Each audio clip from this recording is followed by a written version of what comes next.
Kajian ilmiah.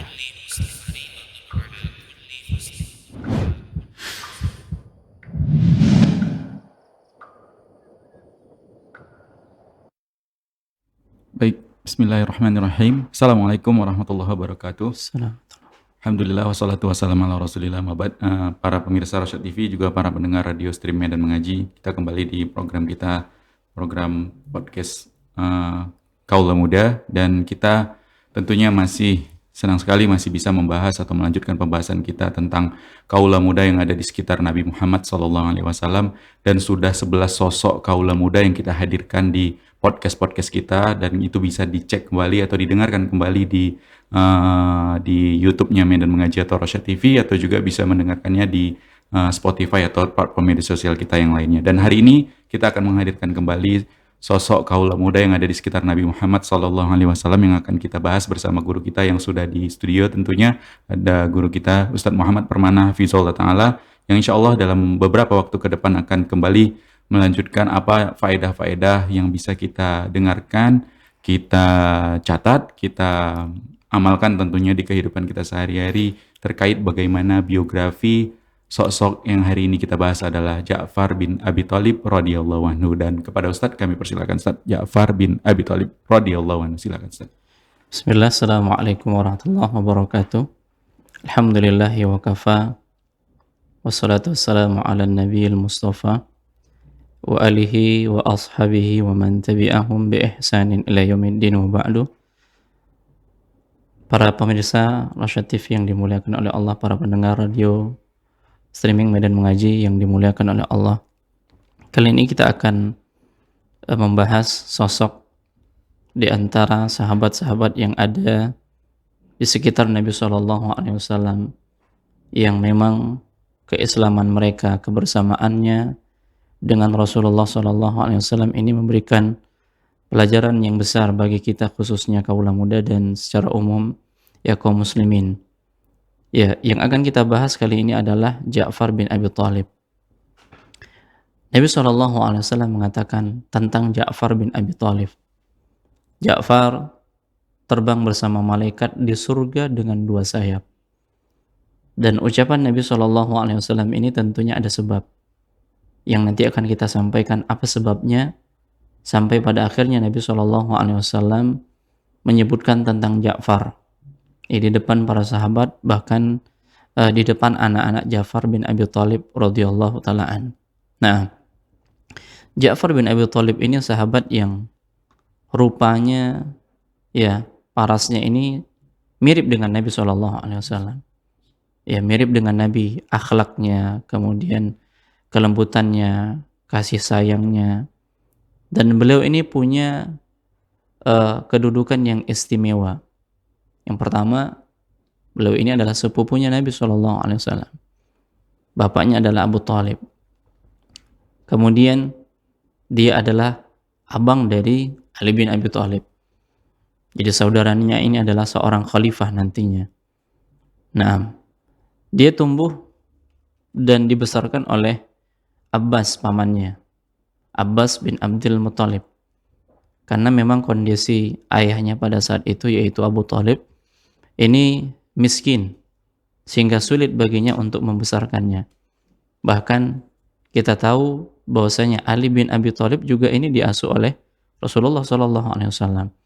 Dan Nabi melakukan itu karena apa? Balas jasa Nabi kepada Abu Thalib. Sepeninggalan kakeknya, dia diasuh oleh Abu Thalib beserta dengan istrinya itu Fatimah binti Asad. Nah, kemudian kunyahnya Abu Abdillah, dan beliau terpaut 10 tahun dengan Ali bin Abi Thalib. Ya, abang dari Ali bin Abi Thalib. Nah, Abu Bakar As-Siddiq, dimulai dari kisah dari Abu Bakar As-Siddiq pada saat beliau masuk ke dalam Islam, menerima dakwah Nabi SAW. Yang pertama-tama menerima dakwah Nabi dari kalangan laki-laki itu adalah Abu Bakar As-Siddiq. Dia masuk Islam. Dan beliau tahu benar bahwasanya ketika Islam itu sudah menjadi pilihan agamanya dan membersamainya dengan Rasulullah SAW itu juga bahagian dari dakwah, maka dia ikut serta dalam menyebarkan agama yang telah dibawa oleh Nabi SAW, karena dia menginginkan sesuatu yang lebih istimewa, yaitu apa-apa yang telah disiapkan oleh Allah Subhanahu wa taala, yang Allah Subhanahu wa taala mengatakan, a'dadtu li ibadiyas sholihin ma la ainun ra'at wala udhunun sami'at wala khatara ala qalbi basyarin. Aku siapkan bagi hamba-hambaku yang soleh, ya, apa-apa yang belum pernah terlihat oleh mata, belum pernah terdengar oleh telinga, dan belum pernah terbetik dalam pikiran manusia, yaitu surganya Allah yang luasnya seluas langit dan bumi. Dan tentunya untuk mendapatkan surga Allah yang luasnya ini, seluas langit dan bumi, yang disiapkan oleh Allah Subhanahu wa taala untuk orang-orang yang soleh, untuk orang-orang yang bertakwa, maka harus ada cara untuk mendapatkannya. Dan cara yang dilakukan oleh Abu Bakar adalah mengajak orang-orang yang di sekitarnya itu ikut masuk ke dalam agama yang dibawa oleh Nabi SAW. Nah, di antara yang menerima dakwah Abu Bakar, yang diajak oleh Abu Bakar masuk Islam, itu adalah Abu Talib, Ja'far bin Abi Talib. Ya, Ja'far bin Abi Talib. Begitu juga dengan istrinya, ya, Asma binti Umais radhiyallahu taala anhuma. Mereka masuk Islam di awal-awal keislamannya. Nah, tentunya di awal-awal keislaman ini bukan perkara yang mudah.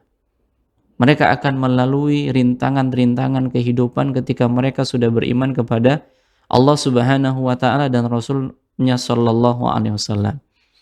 Dan ini sudah menjadi sunatullah. Ya, sudah menjadi sunatullah ketika mereka menghadapi musibah-musibah tersebut. Nah, demikian adanya. Nah, di sini Usamah bin Zaid. Ya, Usamah bin Zaid, anak dari Zaid bin Haritha. Ini mengetahui ada 3 orang yang saling mengunggulkan satu dengan yang lainnya. Ya, saling mengunggulkan satu dengan yang lainnya. Di antara adalah Ali bin Abi Thalib, kemudian Ja'far bin Abi Thalib, kemudian Zaid bin Haritha. Mereka mengatakan, aku adalah orang yang paling dicintai oleh Rasulullah SAW, kata Ja'far. Ali mengatakan, aku adalah orang yang paling dicintai oleh Rasulullah SAW. Zaid bin Haritha mengatakan, aku adalah orang yang paling dicintai oleh Rasulullah SAW. Maka mereka sepakat ingin menjumpai Nabi SAW. Kemudian mereka pun mendatangi Rasulullah SAW. Lalu Rasulullah SAW memerintahkan keluarganya, ya, untuk melihat siapa yang datang. Maka Usamah mengatakan yang datang adalah Ja'far, kemudian Ali, kemudian Zaid. Tapi Usamah tidak mengatakan Zaid bin Haritha, tidak mengatakan bapaknya. Ya, hanya Zaid saja. Maka Nabi mengatakan suruh mereka masuk. Kemudian ketika mereka masuk, ya, mereka mengatakan kepada Nabi, ya Rasulullah, siapakah orang yang paling kau cintai? Maka Nabi SAW mengatakan Fatimah. Kemudian mereka mengatakan, bukan itu yang kami maksud. Lalu Nabi mengetahui maksud mereka apa ini. Dan Nabi mengatakan, adapun engkau wahai Ja'far, rupamu mirip denganku, dan akhlakmu mirip dengan akhlakku. Engkau berasal dariku dan satu silsilah denganku, yaitu garis keturunannya sama, kakeknya sama. Nah, ini ucapan Nabi kepada Ja'far bin Abi Thalib. Jadi Ja'far itu rupanya, ya, wajahnya, parasnya, akhlaknya, sifatnya ini mirip dengan Nabi SAW. Adapun engkau wahai Ali, kata Nabi, engkau adalah menantuku dan ayah dari kedua cucuku. Aku darimu dan kamu dariku. Adapun engkau Zaid, engkau adalah bekas hamba sahayaku. Engkau dariku dan kepadaku engkau dinisbatkan. Jadi Nabi SAW pernah menisbatkan Zaid bin Muhammad, yang sampai pada akhirnya Allah menurunkan ayat harus dipanggil kepada nama bapak-bapaknya, Zaid bin Haritha. Dan engkau adalah kaum yang paling kucintai. Nah, sikap Nabi SAW kepada 3 orang ini teramat adil. Jadi semuanya itu memiliki keistimewaan-keistimewaan. Nah, di sini para ulama mengatakan bahwasanya, para ulama tarikh mengatakan bahwasanya dari kalangan Bani Abdi Manaf ini ada 5 orang yang karakternya mirip dengan Nabi SAW. Jadi ada rupa atau fisiknya ini mirip dengan Nabi SAW dari kalangan Bani Abdi Manaf. Di antaranya adalah Abu Sufyan bin Harith. Ini sepupu Nabi SAW. Ya, Harith ini paman Nabi, Harith bin Abdul Muttalib. Nah, jadi Abu Sufyan bin Harith ini sepupu Nabi yang mirip dengan Nabi SAW. Kemudian yang kedua yang mirip dengan Nabi yaitu Qutham bin Abbas bin Abdul Muttalib. Ini juga sepupu Rasulullah SAW. Jadi antara sesama sepupu ini mirip satu dengan yang lainnya. Karena kemiripannya ini jalurnya ke kakek. Kemudian yang ketiga Sa'ib bin Ubaid bin Abi Yazid bin Hisham. Nah, dia adalah kakek Imam Asy-Syafi'i. Ya, beliau ini adalah kakeknya Imam Syafi'i. Sa'ib bin Ubaid bin Abi Yazid bin Hisham. Kemudian yang keempat yang mirip dengan Rasulullah SAW yaitu Hasan bin Ali. Ini cucu Nabi SAW. Ya, antara Hasan dan Husain yang mirip Nabi SAW ini adalah Hasan bin Ali. Dan kita tahu ini yang akan menjadi imam, yang akan dibaiat di akhir zaman, itu adalah dari keturunan Hasan. Ya, itu adalah dari keturunan Hasan, yaitu Imam Mahdi. Yang namanya Muhammad atau Ahmad dan nama orang tuanya seperti nama orang tuanya Rasulullah SAW, dan dia dari keturunan Hasan. Nah, anaknya Fatimah. Kemudian yang kelima adalah Ja'far bin Abi Thalib. Ya, Ja'far bin Abi Thalib. Jadi ada 5 yang ini semuanya satu rumpun, satu keluarga, masih ada silsilahnya. Ya, kedekatannya dengan Rasulullah SAW. Nah, ini kemiripan yang dikatakan oleh Nabi SAW dari Ja'far bin Abi Thalib, dan beliau ini punya kekhususan. Ya, sahabat yang memiliki kekhususan, sahabat yang silsilahnya dekat dengan Nabi SAW, sahabat yang di awal-awal ini masuk Islam di tangan Abu Bakar As-Siddiq radhiyallahu taala anhu. Nah, ini sebagai pembuka dari sahabat kita Ja'far bin Abi Thalib. Nah, Allah a'lam. Baik Ustaz, Masya Allah, jazakumullah khairan Ustaz. Dan kami persilahkan para pemirsa Rosyad TV, juga para pendengar radio stream dan mengaji yang mau bergabung bersama kita di podcast Kaula Muda siang ini, bisa melalui line interaktif kita di nomor 0822 88886630, atau bisa juga melalui pesan WhatsApp dan SMS, juga bisa komentar di kolom komentar platform media sosial kita yang melakukan live streaming.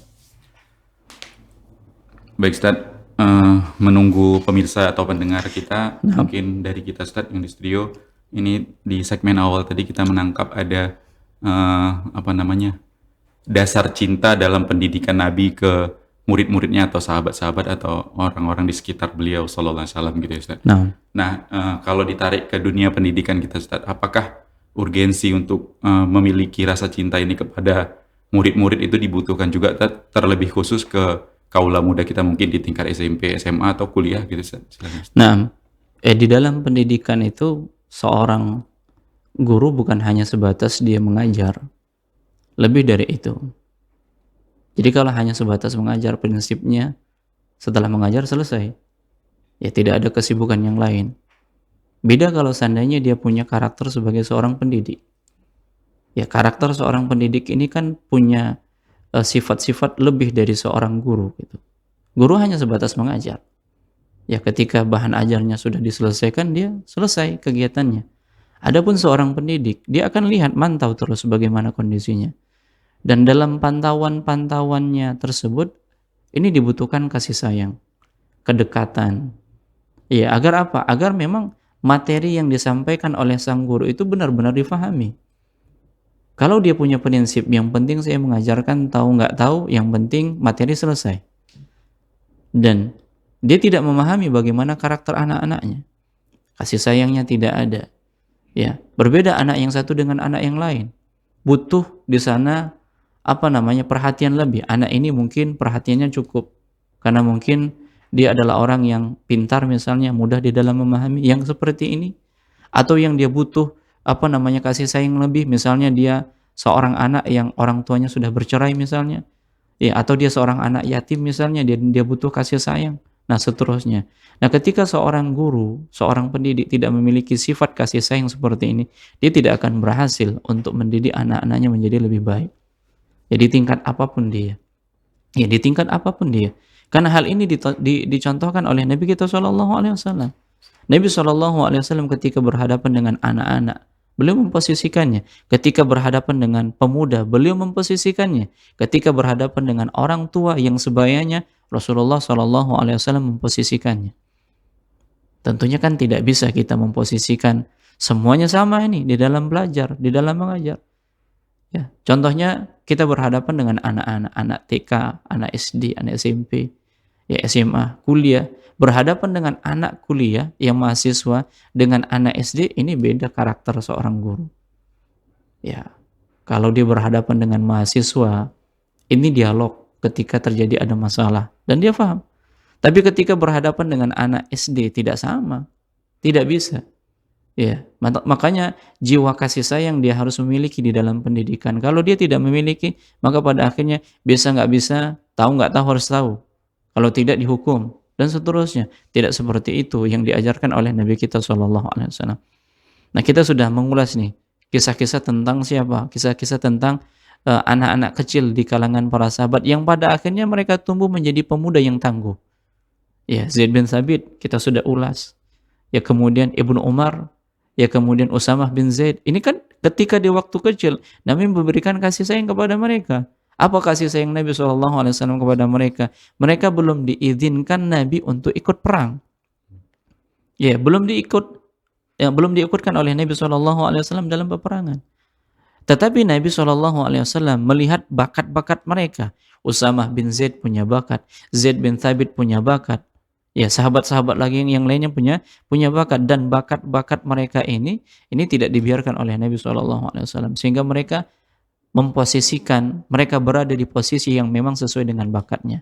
Jadi butuhnya kasih sayang, karena seperti itulah Nabi SAW mendidik ya anak-anak kecil, para sahabat-sahabat junior yang mereka beriman kepada Nabi SAW. Ketika tidak ada kasih sayang, maka tidak akan ada yang namanya pendidikan yang baik. Nah, demikian. Allah a'lam. Masya Allah. Ya. Melihat tadi kan Ustadz sampai 3 orang murid ada yang baper gitu Ustadz, ngaku-ngaku kayaknya aku yang lebih dicintai. Iya. Aku yang lebih dicintai. Kalau zaman sekarang kayaknya aku yang paling dibenci. Aku aja yang ditempeleng ini kan.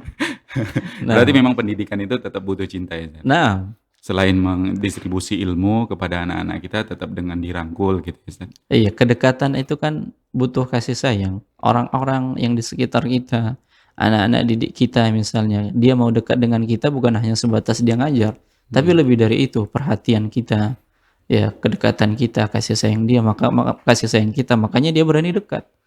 Tapi kalau hukuman terus, kira-kira mereka nggak akan mau dekat.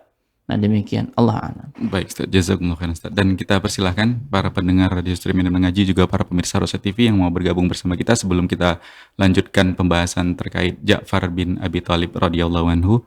Bisa di line interaktif kita di nomor 082288886630. Bisa juga melalui pesan WhatsApp dan SMS, atau komentar di kolom komentar platform media sosial kita yang melakukan live streaming. Dan sudah ada yang masuk pertanyaan dari pendengar radio streaming dan mengaji Ustaz. Nah. Kita bacakan. Bismillah, assalamualaikum warahmatullahi wabarakatuh Ustaz. Semoga Allah subhanahu wa ta'ala selalu merahmati, melapangkan kubur para sahabat radhiyallahu anhum dan ulama kita, memberikan banyak keberkahan Ustadz, guru-guru Ustadz, keluarga Ustadz, kita semua yang menyimak di pertemuan ini, dan seluruh kaum muslimin dimanapun berada. Izin bertanya Ustadz, apakah hukumnya jika seorang akhwat memilih sholat munfarid dibandingkan berjamaah dengan teman-teman akhwatnya? Alasannya karena imam dari salah satu teman akhwatnya sholatnya masih belum tumakninah, sehingga bacaan Al-Fatihahnya dia ketika menjadi makmum sering tidak selesai, hingga akhirnya dia memilih sholat sendirian. Apakah sikap akhwat tersebut dibolehkan? Barakallahu fik, jazakumullah khairan, wa jannah Ustadz dan tim Medan Mengaji. Amin Allahumma. Nah, para pendengar yang dimuliakan oleh Allah, yang pertama yang harus difahami adalah seorang wanita itu tidak diwajibkan untuk sholat berjamaah, karena kewajiban sholat berjamaah itu hanya berlaku pada laki-laki. Ini yang pertama. Kemudian alasan yang kedua sehingga dia mengambil sikap sholat sendiri, dengan dia sholat yang diimami oleh temannya ternyata tidak tumakninah, ya, dari gerakan-gerakannya. Tumakninah itu adalah melakukan suatu gerakan di dalam sholat dibaringi dengan ketenangan, dan tumakninah ini bahagian dari rukun. Ya, tumakninah ini bahagian dari rukun. Nabi SAW pernah didatangi oleh seorang laki-laki yang dia selesai sholat, Nabi SAW memerintahkan, irji fasolli fa innaka lam tusolli. Sholatlah, ulangi sholatmu karena engkau belum sholat. Kemudian sahabat ini mengulangi lagi sholatnya. Lalu Nabi perintahkan lagi, ulangi sholatmu sampai ketiga kali. Akhirnya dia pasrah. Dan dia minta ingin diajarkan oleh Nabi SAW. Maka Nabi SAW mengatakan, apabila engkau berdiri melaksanakan sholat, maka bertakbirlah. Faqra' ma tayassara ma'aka minal Qur'an. Bacalah yang mudah darimu akan Al-Quran. Apa yang engkau bisa hafal di dalam Al-Quran itu bacalah di dalam sholat, surat-suratnya. Kemudian Nabi mengatakan, "Tsummarka' hatta tatma'inna raki'an." Kemudian engkau ruku sampai engkau benar-benar tumakninah ketika ruku. Jadi yang dikatakan tumakninah ketika ruku itu adalah benar-benar memposisikan anggota ruku kita, kemudian kita membaca dzikir pada saat ruku. Itulah yang dikatakan dengan tumakninah. Ya, sampai benar-benar kita memposisikan di mana letak tangan kita, di mana pandangan kita, kemudian kita membaca dzikir ruku pada saat itu, kemudian setelah itu baru kita i'tidal. Inilah yang dikatakan dengan tumakninah. Ya, inilah yang dikatakan dengan tumakninah. Nah, ketika sholat tanpa dibaringi tumakninah, maka Nabi SAW perintahkan untuk mengulanginya. Ini menunjukkan bahwasanya ini rukun. Nah, kalaulah alasan akhwat ini menyendiri melaksanakan sholat, yang pertama, sholat berjamaah itu tidak wajib bagi wanita. Kemudian yang kedua, ketika dia berjamaah ternyata imamnya tidak tumakninah, pada akhirnya dia mengambil sikap sendiri, maka ini boleh. Ya, maka ini diperbolehkan. Nah, Allah alam. Baik, Ustaz. Sebelum dilanjutkan, boleh dibacakan pertanyaannya Mas Ustaz? Nah, silakan. Ada yang bertanya dari komentar Reels IG Medan Mengaji maksudnya. Assalamualaikum Ustaz, saya mau bertanya, bagaimana jika kita ingin mengurus orang tua yang sudah renta, tujuannya agar mengabdi dan mendapatkan surganya Allah, tapi suami tidak mengizinkan, apa yang harus dilakukan seorang istri? Jazakallahu khairan Ustaz. Silakan Ustaz. Nah, Allah Subhanahu wa taala mengatakan, wa qadha rabbuka alla ta'budu illa iyyah wa bil walidaini ihsana. Rabbmu telah memerintahkan kepadamu agar tidaklah engkau beribadah kecuali hanya kepada Allah Subhanahu wa taala, dan hendaknya kalian berbuat ihsan kepada kedua orang tua kalian. Nah, berbuat ihsan kepada kedua orang tua ini adalah perkara yang wajib setelah mentauhidkan Allah Subhanahu wa taala. Nah, bagaimanapun kondisi kita mendapatkan orang tua kita, baik orang tua kita masih sehat ataupun orang tua kita yang sudah renta, yang sudah senja, yang sudah pikun dan lain sebagainya. Bahkan sampai kalaupun orang tua kita dalam kondisi gila, kita juga wajib berbakti kepada kedua orang tua kita. Nah, masalahnya adalah ketika seorang wanita yang dia posisinya sebagai seorang istri bagi suaminya, maka kewajibannya adalah berbakti kepada suaminya. Ya, karena di antara yang bisa memasukkan surganya seorang wanita itu adalah taat kepada suaminya. Apa kata Nabi SAW? Idza shallatil mar'atu khamsaha wa shamat syahraha wa hafizat farjaha wa ata'at zawjaha qila laha udkhulil jannata min haitsu abwabi syi'ti.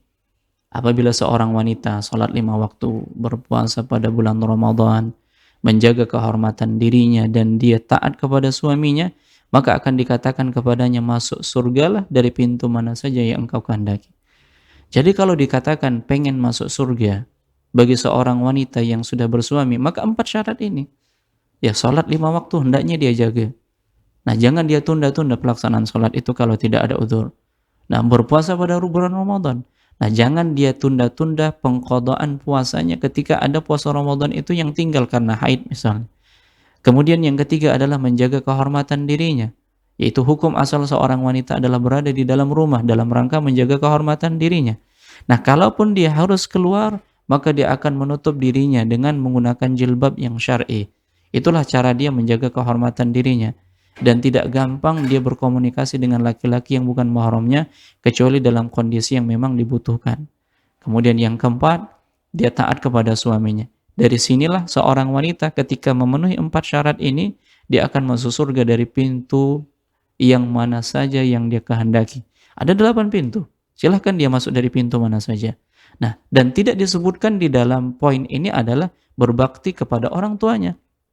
Karena berbakti kepada orang tua ini diwajibkan kepada laki-laki, kepada suami meskipun dia sudah memiliki seorang istri. Karena kewajiban bagi laki-laki ini tidak terputus meskipun dia sudah menikah. Tetapi bagi seorang wanita, ya kewajibannya adalah untuk taat kepada suaminya dan taat dalam perkara-perkara yang ma'ruf. Nah, sekiranya ya suaminya belum mengizinkan baginya untuk mengurus orang tuanya, yaitu orang tua dari istri, maka wajib taat. Karena haknya lebih besar daripada hak kedua orang tuanya. Ya karena dia telah memberikan tempat tinggal, dia memberikan nafkah dan seterusnya, dan haknya itu lebih diutamakan daripada hak kedua orang tuanya. Maka kembali kepada 4 syarat tadi kalau ingin masuk ke dalam surganya Allah Subhanahu wa taala. Nah, Allah a'lam. Masya Allah. Baik Ustaz, jazakumullah khairan Ustaz. Dan kita kembali ke Ja'far bin Abi Thalib radhiyallahu anhu Ustaz. Wajahnya dan akhlaknya mirip Rasulullah SAW saat ini. Apalagi Ustaz yang kita pengen tahu nih Ustaz, gimana tumbuhnya atau di lingkungan seperti apa Ja'far ini sebenarnya ditempa hingga dia bisa punya kemiripan akhlak dengan Nabi SAW. Silakan Ustaz. Nah, Ja'far bin Abi Thalib yang ketika dia masuk Islam mengalami cobaan sebagaimana yang dialami oleh kaum muslimin ketika masuk Islam. Keduanya, dia dan istrinya ini dianiaya, ini disiksa. Ya, sebagaimana kaum muslimin yang lainnya, terutama kaum muslimin yang lemah. Nabi kala itu beliau mendapatkan posisi mengingat pamannya ini yaitu Abu Thalib, ya orang kuat di Quraisy pada saat itu. Sehingga intimidasi itu baru beliau rasakan berat ketika Abu Thalib meninggal dunia. Nah, kemudian keduanya ini bersabar. Apa yang mereka alami di dunia ini hanya sesaat saja. Dan mereka bersabar dengan sesuatu yang telah dijanjikan oleh Allah Subhanahu wa taala. Walaupun mereka mengalami kesengsaraan, dan itu mereka rasakan ketika mereka harus hijrah ke kota Habasyah. Ya, hijrah ke kota Habasyah. Hijrah yang pertama itu Utsman dengan keluarganya, ada lebih kurang ada 18 orang. Dan hijrah yang ke Habasyah yang kedua ini diikuti oleh di antaranya Ja'far bin Abi Thalib bersama dengan istrinya, begitu juga dengan Ummu Salamah dengan Abu Salamah. Nah, seperti itu dia para pendengar yang dimuliakan oleh Allah. Nah, mereka mengalami intimidasi, makanya mereka hijrah. Ya. Tapi mereka tahu bahwasanya intimidasi yang mereka rasakan itu hanya sesaat di dunia saja. Karena mereka mendengar hadis Nabi-Nya SAW pada hari kiamat. Akan didatangkan seseorang yang paling merasakan kenikmatan di dunia, sedangkan dia adalah penduduk neraka. Kemudian dimasukkan ke dalam neraka dengan sekali celup. Hanya dengan sekali celup saja. Kenikmatan yang selama ini dirasakan di dunia, tatkala dia dimasukkan ke dalam nerakanya Allah Subhanahu wa taala, maka dikatakan kepadanya, "Wahai anak Adam, apakah engkau pernah melihat suatu kebaikan, kesenangan sebelumnya? Apakah engkau pernah merasakan sedikit kenikmatan?" Setelah dimasukkan ke dalam neraka dengan sekali celupan saja, maka anak Adam ini mengatakan, orang ini mengatakan, "Demi Allah, tidak pernah wahai Tuhanku." Jadi orang yang diberikan kenikmatan, semuanya dihamparkan kepadanya. Semuanya ada tersedia di hadapannya. Tapi dia adalah penduduk neraka yang durhaka kepada Allah, tidak mau mentauhidkan Allah Subhanahu wa taala. Dengan sekali celup saja hilang semua kenikmatan yang ada. Lalu bayangkan kalau seandainya mereka kekal di dalam neraka selama-lamanya. Dan didatangkan orang yang paling sengsara kehidupannya di dunia. Namun dia bersabar. Lalu dicelupkan ke dalam surga dengan sekali celup saja. Lalu dikatakan kepada anak Adam ini, "Wahai anak Adam, apakah engkau pernah merasakan kesengsaraan sebelumnya? Apakah lewat dari hadapanmu kesengsaraan sebelumnya?" Maka dia mengatakan, "Demi Allah, tidak pernah wahai Tuhanku. Aku sama sekali tidak pernah merasakan kesengsaraan dan tidak pernah merasakan kesusahan." Itu hanya dengan sekali celup saja. Nah, inilah yang difikirkan oleh para sahabat Nabi Sallallahu alaihi wasallam. Mereka bersabar dengan kesengsaraan yang mereka rasakan. Karena apa? Karena apa yang Allah janjikan itu lebih utama, lebih besar, lebih nikmat lagi, sehingga kesengsaraan yang mereka lalui itu tidak ada apa-apanya. Karena keimanan yang sudah terpatri di dalam hati mereka, mereka lalui, walaupun mereka harus meninggalkan tanah kelahiran mereka. Ya, siapa yang tidak sedih? Siapa yang tidak sedih Di bumi itu dia dilahirkan. Di bumi itu dia dibesarkan. Tapi karena dia beriman kepada Allah dan Rasulnya, pada akhirnya dia harus meninggalkan bumi pertiwinya, tempat tinggalnya, tanah kelahirannya. Ya, karena apa? Karena dia sudah mendapatkan perlakuan-perlakuan yang tidak baik. Akhirnya dia pergi, kemudian meninggalkan tempat itu, hijrah ke negeri Habasyah, yang di sana ada seorang raja yang adil, yaitu Raja Najasyi. Raja Najasyi, yang mereka ditempatkan di sana di tempat yang baik. Mereka merasa nyaman di sana. Walaupun ada kisah yang memilukan yang terjadi pada diri mereka, tapi Allah mengokohkan mereka dengan lisannya Ja'far bin Abi Thalib. Bagaimana kisahnya? Ketika para sahabat sudah banyak yang ke negeri Habasyah, maka merasa geramlah penduduk Arab pada saat itu. Hari-hari ya semakin banyak orang-orang yang meninggalkan tanah kelahiran mereka. Dalam rangka apa? Dalam rangka menjaga agama mereka. Nah, pada hijrah yang pertama, sebahagian dari mereka sudah kembali. Karena mereka tidak bisa berpisah dengan tanah kelahiran mereka. Sebagian yang lain, mereka tetap di Habasyah. Nah, pada hijrah yang kedua ini ada 83 laki-laki, 19 orang wanita yang mereka hijrah ke negeri Habasyah. Nah, kemudian penduduk Arab tidak tinggal diam. Orang-orang musyrikin, orang-orang Arab tidak tinggal diam dengan banyaknya kaum muslimin yang hijrah ke Habasyah. Apa yang mereka lakukan? Maka mereka mengutus 2 orang dari kalangan mereka yang pandai bernegosiasi. Di antaranya adalah Abdullah bin Abi Rabi'ah dan ya Amr bin Al-As. Ya, Amr bin Al-As. Keduanya ini mendatangi Raja Najasyi. Tapi mendatangi Raja Najasyi ini dengan membawa hadiah yang banyak, yang belum pernah ada sebelumnya, kulit-kulit yang sudah disama. Nah, yang mereka lakukan apa? Yang mereka lakukan adalah memberikan hadiah kepada menteri-menteri raja. Ya, mereka memberikan hadiah kepada menteri-menteri raja. Tujuannya apa? Supaya menteri-menteri ini lembut hatinya, menerima apa yang mereka inginkan, dan bisa mendukung apa yang mereka inginkan kepada raja pada saat itu. Ya, dengan mengatakan, kami telah kehilangan saudara-saudara kami. Ya, kami ingin mereka kembali dan seterusnya. Sampaikan kepada Paduka bahwasanya mereka telah meninggalkan agama nenek moyang mereka dan mereka tidak ikut agama Paduka, agama Najasyi pada saat itu.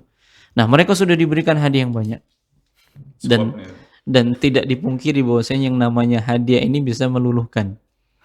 Ya, hadiah ini bisa meluluhkan, dan memang ini cara yang tepat. Dan itu dilakukan oleh Nabi, memberikan hadiah dalam rangka melembutkan hati kaum muslimin. Ya. Kata Nabi SAW, tahadu tahabu. Saling memberikan hadiahlah kalian, niscaya kalian saling mencintai. Nah, seperti itu. Lihat yang dilakukan oleh Nabi pada saat selesai dari perang Hunain. Harta rampasan perang banyak. Dan Nabi membagi-bagi kepada siapa? Kepada orang-orang yang baru-baru masuk Islam. Ya, mu'alaf untuk menguatkan hati mereka, kepada raja-raja dan selanjutnya. Tidak memberikan kepada orang-orang Ansor pada saat itu.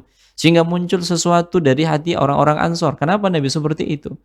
Padahal ada trik Nabi. Kenapa Nabi melakukan demikian? Nah, seperti itu dia. Jadi hadiah ini tidak dipungkiri bahwasanya salah satu untuk melembutkan hati. Nah, menteri-menteri sudah lembut hatinya. Tinggal sang Paduka ini. Ya, tinggal sang Paduka. Nah, kemudian berjumpalah mereka dengan Najasyi. Lalu mengatakan kepada Raja Najasyi apa-apa yang membuat Raja Najasyi ini bersikap memang adil. Ya, sebagaimana yang dikatakan oleh Nabi SAW. Nah, kemudian mereka mengatakan kepada raja pada saat itu, wahai Paduka, telah datang pada malam hari ini beberapa orang dari kami ke negeri Paduka. Mereka ini adalah orang-orang yang bodoh, yang meninggalkan agama kaumnya dan tidak masuk ke dalam agama Paduka. Nah, seperti ini kan provokasi ini. Mereka meninggalkan agama kami dan mereka tidak masuk ke dalam agama Paduka. Seperti itu dia. Maka Raja Najasyi pada saat itu, karena beliau bersikap adil, mereka datangkanlah kaum muslimin yang pada saat itu mereka sepakat yang menjadi juru bicaranya adalah Ja'far. Ya, maka ini dikenal, kisah ini dikenal dengan Ja'far bin Abi Thalib. Ya. Kemudian raja pun ingin mendengar apa alasan mereka meninggalkan agama nenek moyang mereka dan tidak mengikuti agama Najasyi pada saat itu.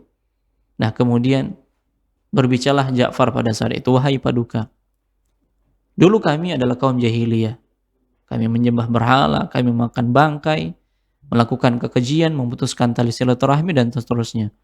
Lalu Allah Subhanahu wa taala mengutus di tengah-tengah kami seorang rasul yang mengajak untuk mentauhidkan Allah. Kemudian menyambung tali silaturahim, ya, kemudian berbuat baik, berkata jujur dan seterusnya. Kemudian raja mengatakan, apakah ada sesuatu yang dibawa oleh nabi kalian? Kemudian raja pun mendengar yang dibacakan oleh Ja'far bin Abi Thalib. Allah mudahkan dia membaca yang Allah Subhanahu wa taala kehendaki. Maka beliau pun membaca surat Maryam. Ya, kaf ha ya ain shad. Dibacalah surat Maryam itu sampai berlinanganlah air mata Najasyi dan uskup-uskup yang pada saat itu memegang mushafnya, memegang kitab-kitab mereka. Ya, agar apa? Tujuannya supaya bisa membantah ini. Ternyata mereka semuanya menangis.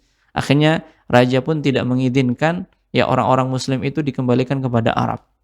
Ya, dikembalikan kepada mereka. Dan raja meminta supaya hadiah-hadiah itu dikembalikan. Kemudian mereka tidak putus asa. Amr bin Al-As punya ide. Ya, dan dia akan bertanya besok. Tentang apa? Tentang Isa bin Maryam.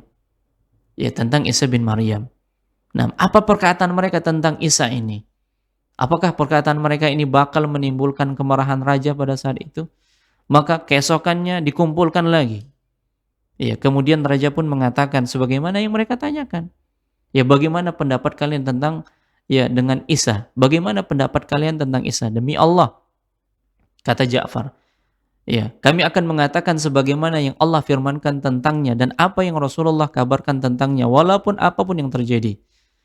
Beliau mengatakan bahwasanya tentang Isa bin Maryam, Rasulullah bersabda bahwa Isa adalah hamba Allah, Rasulnya, ruhnya, dan kalimatnya yang Allah berikan kepada Maryam, seorang perawan yang suci. Maka Najasyi pada saat itu memukulkan tangannya. Iya, memukulkan tangannya ke tanah, lalu mengambil sepotong kayu dari atas tanah, lantas berkata, demi Allah, tidaklah perkara Isa bin Maryam itu melampaui apa yang engkau katakan walaupun sejauh kayu ini. Artinya apa? Apa yang dikatakan oleh Ja'far tentang Isa yang datang dari Nabi SAW itu benar. Walaupun uskup mereka protes. Tapi Raja Najasyi tahu. Ya. Dan pada akhirnya dengan surat yang dibawa oleh Ja'far untuk Najasyi, akhirnya dia masuk Islam. Ya, akhirnya dia masuk Islam. Jadi apa yang dikatakan oleh Ja'far bin Abi Thalib itu benar. Sehingga raja pada saat itu mengusir dua utusan orang Arab. Ya, Abdullah bin Abi Rabi'ah dan Amr bin Al-As. Nah, mereka diusir dari Habasyah. Sehingga ketika mereka pulang nggak menghasilkan apa-apa. Nah, itu semua karena Allah Subhanahu wa taala kokohkan kaum muslimin, ya, dan Allah Subhanahu wa taala memberikan pertolongan kepada mereka melalui lisannya Ja'far bin Abi Thalib. Itu semuanya dimudahkan oleh Allah Subhanahu wa taala. Inilah ujian yang mereka hadapi. Ujian ketika mereka harus tinggal di negeri Habasyah bersama seorang Najasyi ahlul kitab. Nah, demikian, Allah a'lam. Masya Allah Ustaz, jazakumullah khairan Ustaz. Dan para pemirsa Rosyad TV, juga para pendengar radio streaming dan mengaji, kembali kita persilahkan untuk antum yang mau bergabung bersama kita di podcast Kaula Muda siang ini, bisa di nomor line interaktif kita di nomor 082288886630, atau bisa komentar di platform media sosial kita yang melakukan live streaming, ataupun bisa melalui pesan WhatsApp juga SMS. Silakan.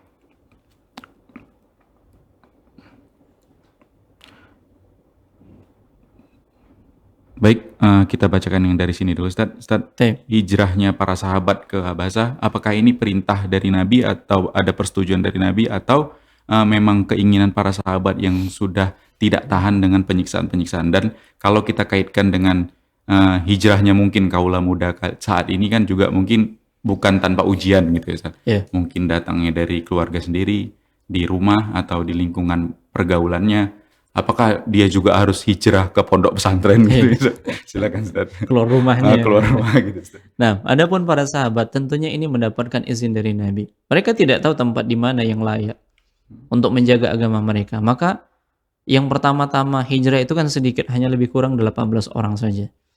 Tapi ketika mereka, di antaranya Utsman dan istrinya, anak Nabi SAW, ketika yang 18 orang ini, lebih kurang 18 orang.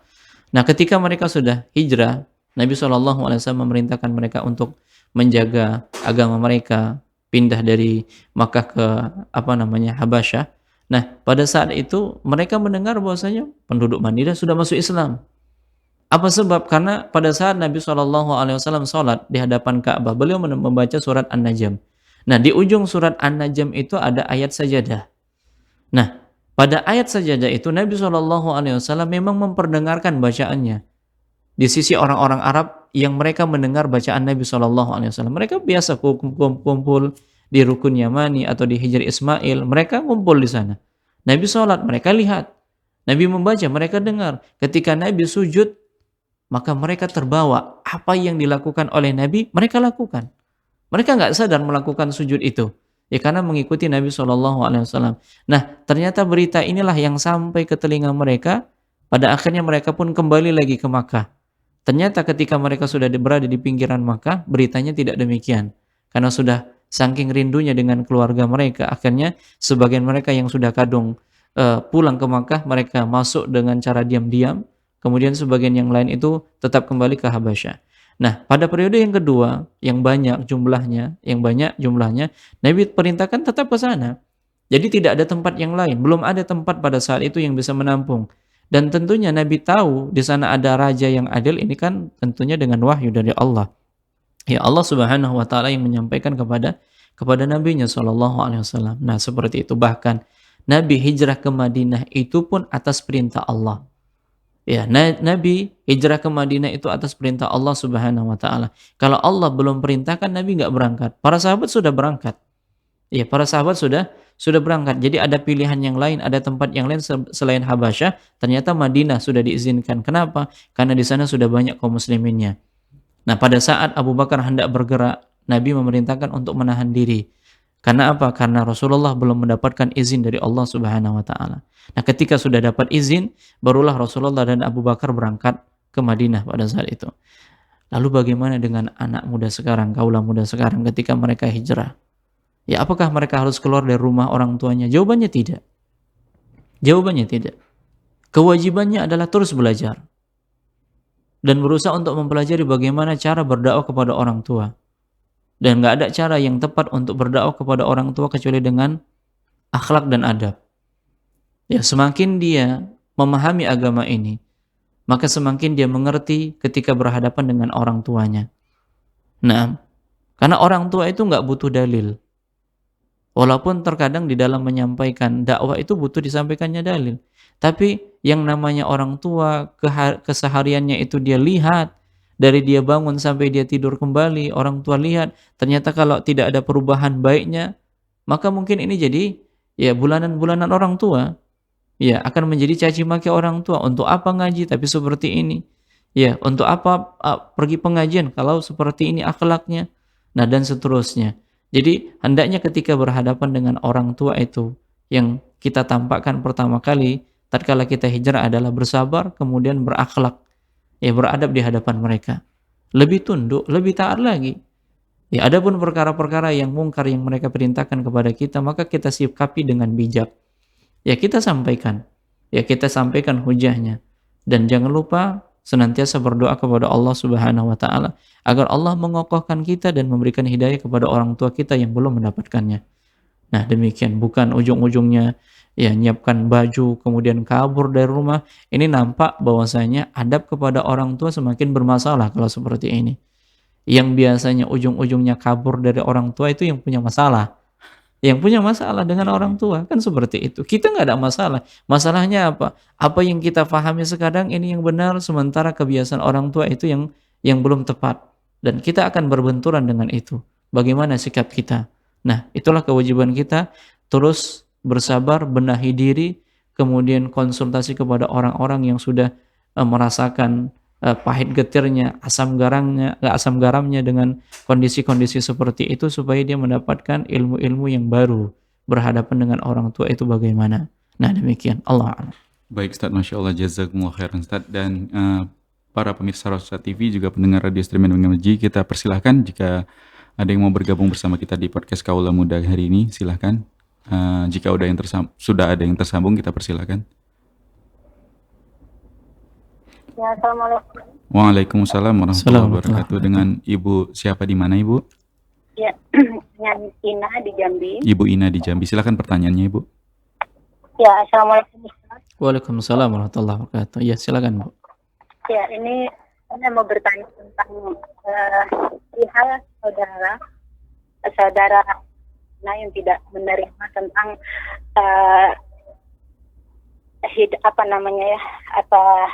manhaj salaf ini, cara beragama secara salaf gitu. Sampai mana ya Ustadz sikap kami untuk menghadapi saudara kandung kami ini yang penolakannya itu jauh sekali. Sampai ini sedikit sharing, minta pencerahannya Ustadz, minta solusi gitu.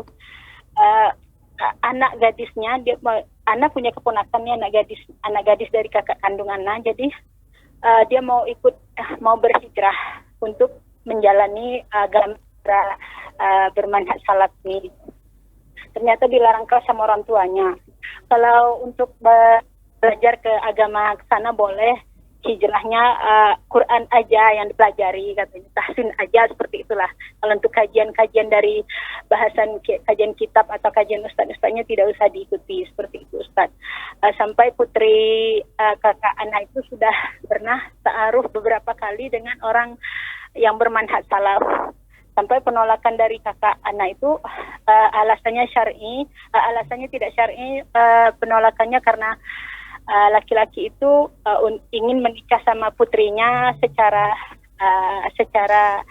agama yang benar gitu, tidak memakai musik, lagi pula tidak pokoknya tidak secara yang kebanyakan dilakukan orang umum gitu. Lalu penolakan dari kakak anak itu terlalu keras, sampai beberapa kali keponakan anak itu ta'aruf sama laki-laki yang bermanhaj salaf yang hanya jauh di atas keluarga mereka gitu, keluarga kakak anak gitu, secara apapun pendidikan maupun sosial apapun tetap ditolaknya. Itu bagaimana caranya keponakan anak itu sampai bersumpah nanti keponakan anak memanggil anak kan bunda nanti boleh tidak Indah, sebelum namanya Indah, boleh tidak Indah bersumpah nanti tidak akan menikah seumur hidup sampai ayah dan ibu, katanya penolakannya dengan orang-orang yang diridhoi akhlak dan agamanya, katanya. Nanti kalau Indah tidak akan menikah seumur hidup, berdosa tidak, katanya. Kalau penolakan orang tua kan tidak syar'i gitu, penolakan yang hal-hal yang di luar dari syar'i seperti itu. Jadi gimana Ustadz cara kami menghadapi kakak kandung anak ini bersama istrinya, pula sikap kami dengan keponakan ini bagaimana? Boleh tidak kami seandainya kedepannya ada lagi mau dita'arufkan sama laki-laki yang baik, kami mengambil anak itu secara tidak langsung ya untuk perpindahan walinya ke omnya. Kebetulan dia punya om juga itu, tanpa diwali oleh ayah kandungnya, boleh tidak Ustaz seperti itu? Baik.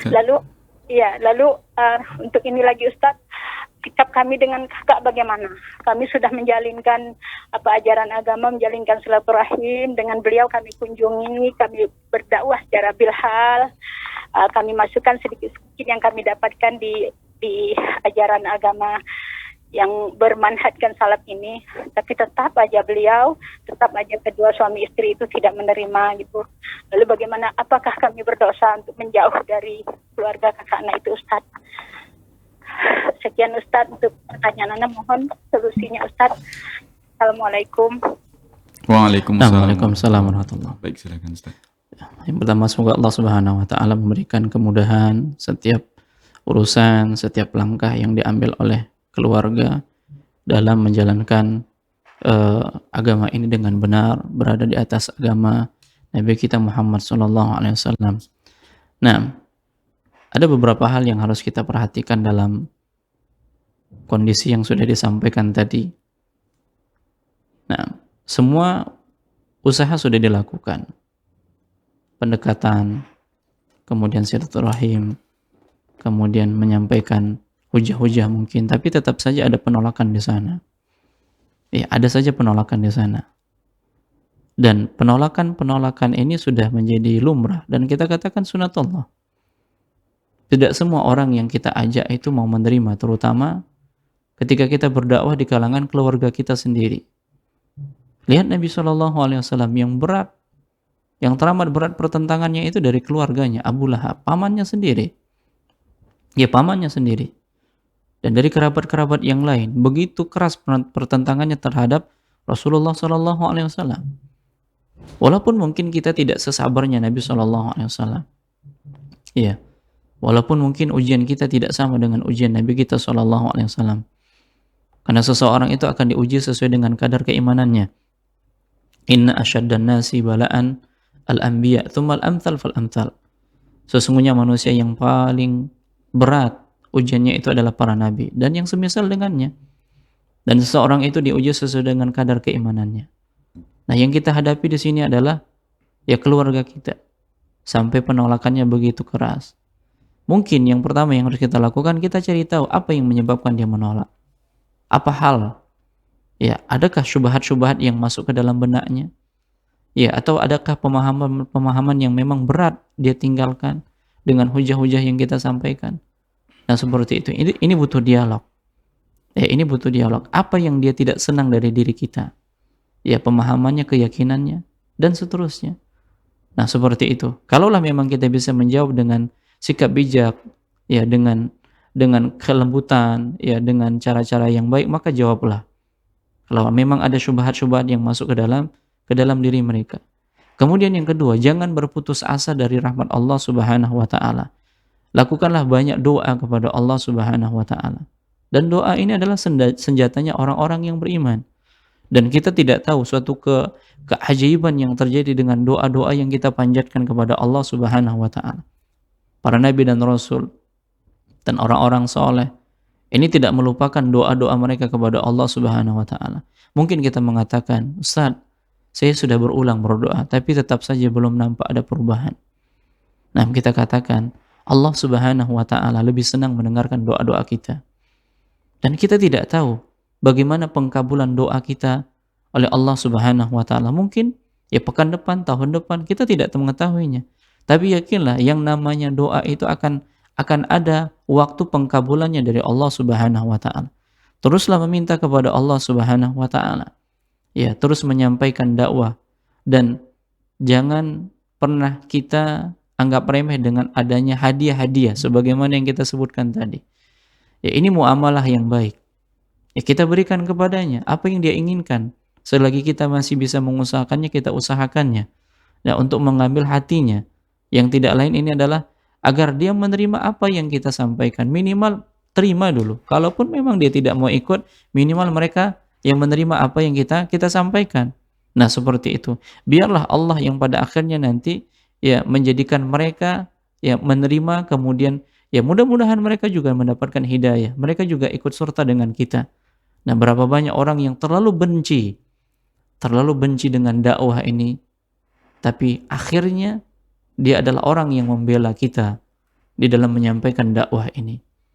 Iya, orang yang begitu benci dengan dakwah kita, Allah balikkan hatinya. Dan kita tahu, kita sudah pernah membahas hadis Nabi SAW ketika Allah Subhanahu wa taala mencintai seorang hamba.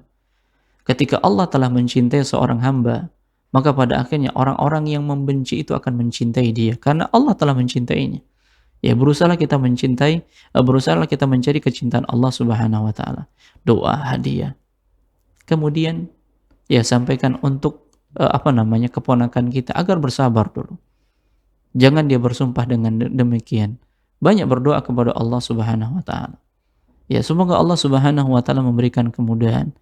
Kalaupun ya ujung akhirnya ada seorang ikhwan yang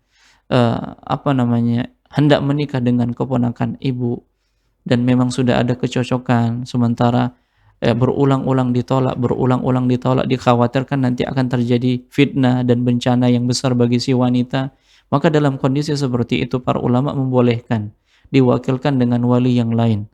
Ya, sekiranya penolakan dari orang tua itu tidak syar'i.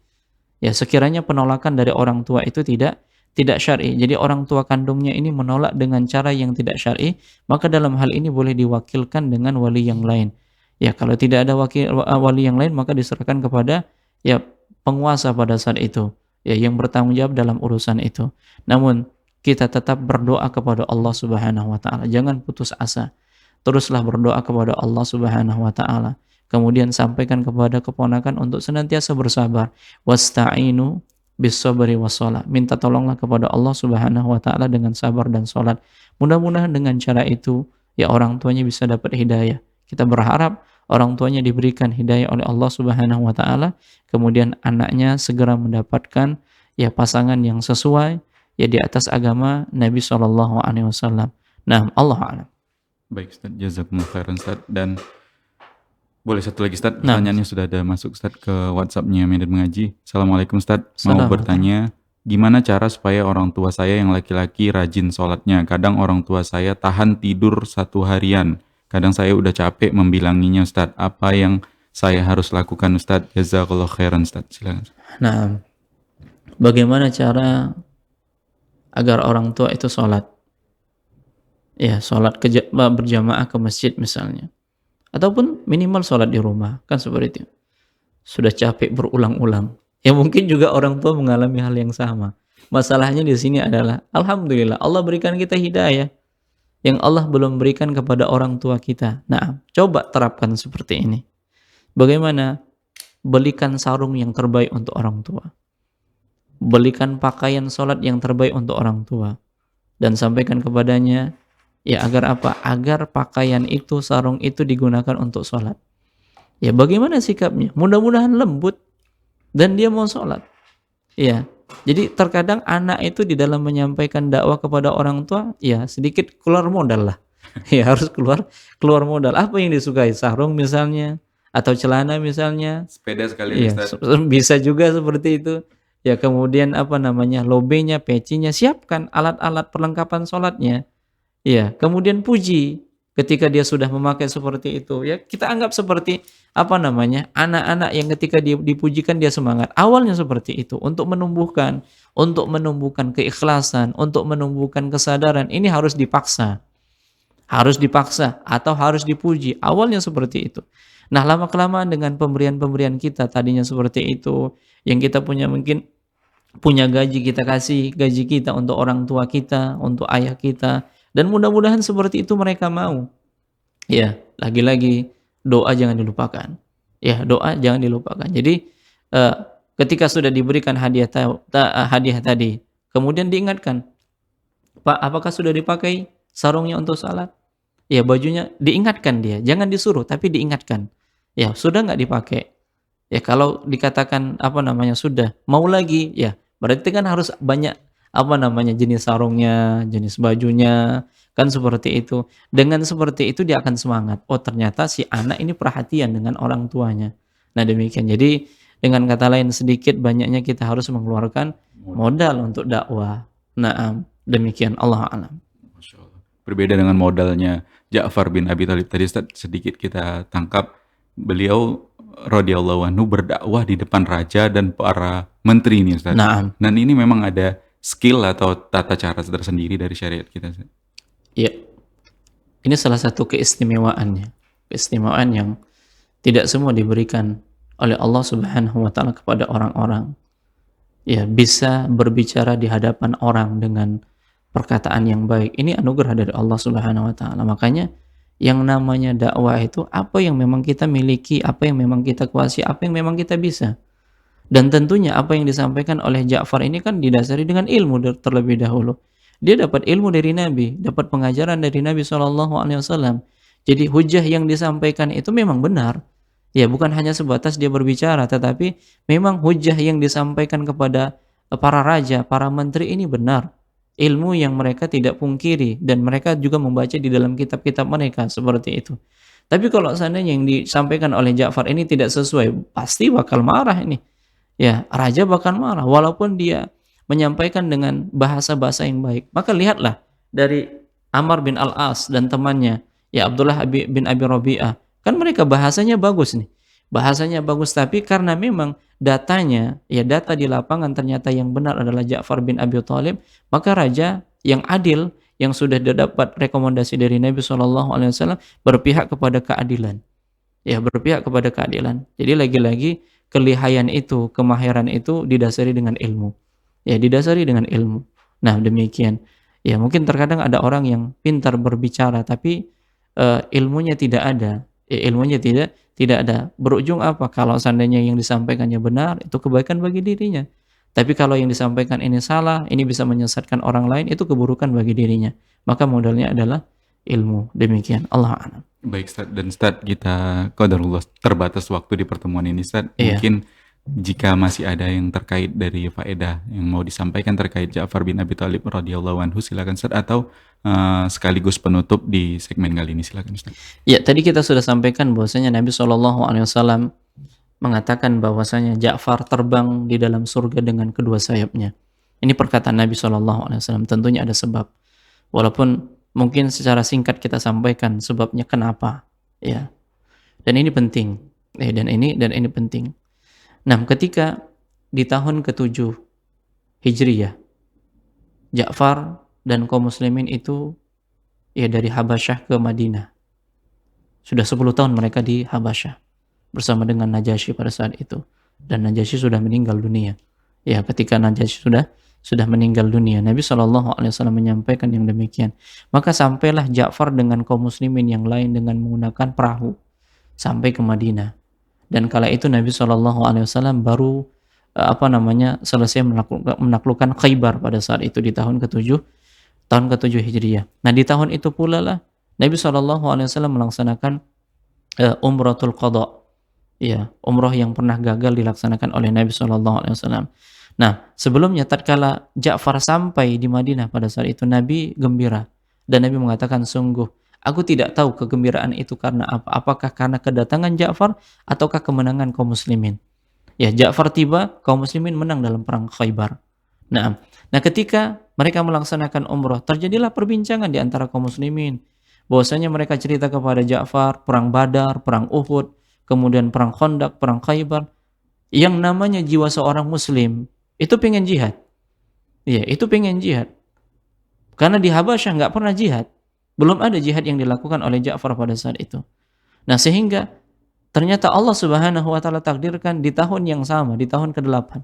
Ya, di tahun ke-8 Hijriah sebelum terjadinya Fathul Makkah, Nabi SAW mengutus pasukan kaum muslimin untuk melawan tentara-tentara Romawi di Mu'tah. Ya, perang Mu'tah. Nah, ini tahun ke-8 Hijriah sebelum terjadinya Fathul Makkah. Dan Nabi SAW sudah menyampaikan di hadapan kaum muslimin bahwasanya pimpinan perang mereka adalah Zaid bin Harithah. Kalau Zaid bin Harithah meninggal dunia, maka yang menggantikan adalah Ja'far. Kalau yang meninggal dunia Ja'far, maka digantikan oleh Abdullah bin Rawaha. Dan kalau Abdullah bin Rawaha meninggal dunia, maka terserah kaum muslimin siapa yang menunjuk. Itu ketika mereka di hadapan Nabi SAW, maka bergeraklah mereka. Dan terjadilah peperangan yang dahsyat. Benarlah apa yang dikatakan oleh Nabi SAW. Zaid bin Harithah gugur. Karena yang memegang bendera pada saat itu adalah panglimanya. Nah, tiba giliran bendera itu dipegang oleh Ja'far pada saat itu. Ya, ketika Zaid bin Harithah tewas, dia mati syahid, maka bendera pun dipegang oleh Ja'far bin Abi Thalib. Apa yang terjadi? Beliau pun maju dengan kuda pacunya yang berwarna pirang. Ya. Maju di tengah barisan. Apa yang beliau lakukan? Beliau tebas kudanya sendiri. Ya, beliau tebas kudanya sendiri, kemudian beliau turun. Beliau menghadapi orang-orang yang banyak. Qadarullah, apa yang terjadi? Tangan beliau putus, ditebas. Bahagian kanannya putus. Kemudian dia memeluk benderanya dengan tangan kiri. Dia pegang tangan kirinya. Tangan kiri pun ditebas. Nah, pada akhirnya bendera itu pun dipegang dengan bagian atas tangannya. Dan pada saat itu beliau tewas. Dan ketika beliau tewas, ini digantikan oleh Abdullah bin Rawaha. Nah, Dan ketika Abdullah bin Rawahah tewas, maka Khalid bin Walid sebagai pasukan perang pada saat itu berinisiatif, dialah yang mengambil dengan izin Allah Subhanahu wa taala, Allah memberikan kemenangan kepada mereka. Nah, ketika peristiwa ini Nabi menyebutkan di hadapan kaum muslimin yang tidak hadir. Ya, Zaid bin Harisah meninggal dunia digantikan oleh Ja'far bin Abi Thalib. Ja'far bin Abi Thalib digantikan oleh Abdullah bin Rawahah. Kemudian Abdullah bin Rawahah tewas, kemudian bendera diambil oleh Khalid bin Walid, dan Allah memberikan kemenangan dengan Khalid bin Walid. Nah, ketika perang selesai, maka tubuh Ja'far bin Abi Thalib itu banyak tusukan pedang, banyak tombakan dan anak panah, sampai 90 tusukan. Dan itu semuanya berada di bagian depan. Artinya apa? Artinya tidak ada yang berani di belakang, tidak ada yang memberikan luka dari belakang, semuanya dari depan. Semuanya dari depan. Nah, kemudian ketika ini berita sudah sampai kepada Nabi SAW, tentunya ini wahyu dari Allah Subhanahu wa taala. Beliau pun mengunjungi keluarga Ja'far. Dan mereka belum pulang, mereka belum balik. Rasulullah mengunjungi Asma binti Umais yang pada saat itu tengah menyamak kulit, dan dia telah memandikan anak-anaknya. Nabi SAW datang dalam kondisi raut wajah yang sedih. Lalu istri dari Ja'far ini tidak berani mengatakan sesuatu kepada Nabi. Kemudian Nabi mengatakan, panggilkan anak-anak Ja'far. Kemudian dipanggillah anak-anak Ja'far semuanya. Lalu Nabi SAW menciumi anak-anak Ja'far sambil menangis. Nah, lalu istrinya pun mengatakan, Asma binti Umais mengatakan, apa yang terjadi dengan Ja'far? Apakah dia telah meninggal dunia? Maka Rasulullah SAW mengatakan, iya, dia telah meninggal dunia. Maka menangislah Asma binti Umais. Yang tangisan ini didengar oleh wanita-wanita yang lain. Apa yang terjadi? Kemudian Rasulullah SAW pun pulang, lalu mengatakan kepada keluarganya, berikanlah makanan kepada keluarga Ja'far karena telah datang sesuatu yang menyibukkan mereka. Lalu Nabi SAW mengatakan kepada kaum muslimin, kepada anak-anak Ja'far, sungguh bapak kalian, aku melihat berada di dalam surga bersama dengan malaikat yang dia terbang di dalam surga dengan menggunakan 2 sayap. Jadi Allah Subhanahu wa taala menggantikan 2 tangan Ja'far bin Abi Thalib dengan 2 sayap yang dia terbang kemana saja di dalam surga. Dan ini dilihat dalam mimpi Ibnu Abbas, yang kita tahu Ibnu Abbas ini adalah orang yang ahli di dalam tafsir mimpi, dan apa yang dia lihat itu benar. Banyak sesuatu yang terjadi pada Ibnu Abbas dan itu benar. Dan sahabat-sahabat yang lain juga demikian. Dan mereka membanggakan Ja'far bin Abi Thalib yang berada di dalam surga. Nabi melihat dengan jelas. Nabi SAW melihat dengan jelas. Dan inilah pengorbanan, keinginan untuk jihad. Kemudian pada saat jihad, tangannya dipotong dalam rangka membela bendera kaum muslimin, mempertahankan kaum muslimin, dan Allah gantikan dengan sesuatu yang lebih baik. Ini sebagai penutup majelis kita pada kesempatan kali ini. Dan Ja'far bin Abi Thalib meninggal dunia di usia 33 tahun. Di usia muda 33 tahun beliau meninggal dunia mati syahid dalam perang Mu'tah. Nah, demikian, Allah a'lam.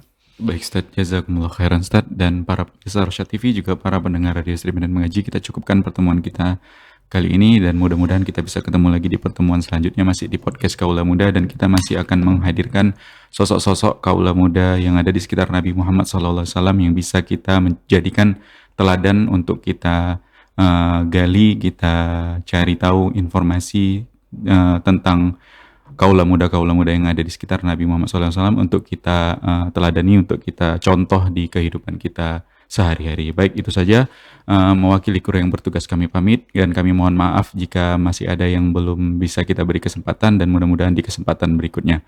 Mewakili kru yang bertugas kami pamit, kita tutup dengan doa kafaratul majlis. Subhanakallahumma wa bihamdika asyhadu an la ilaha illa anta astaghfiruka wa atubu ilaik. Assalamualaikum warahmatullahi wabarakatuh. Assalamualaikum.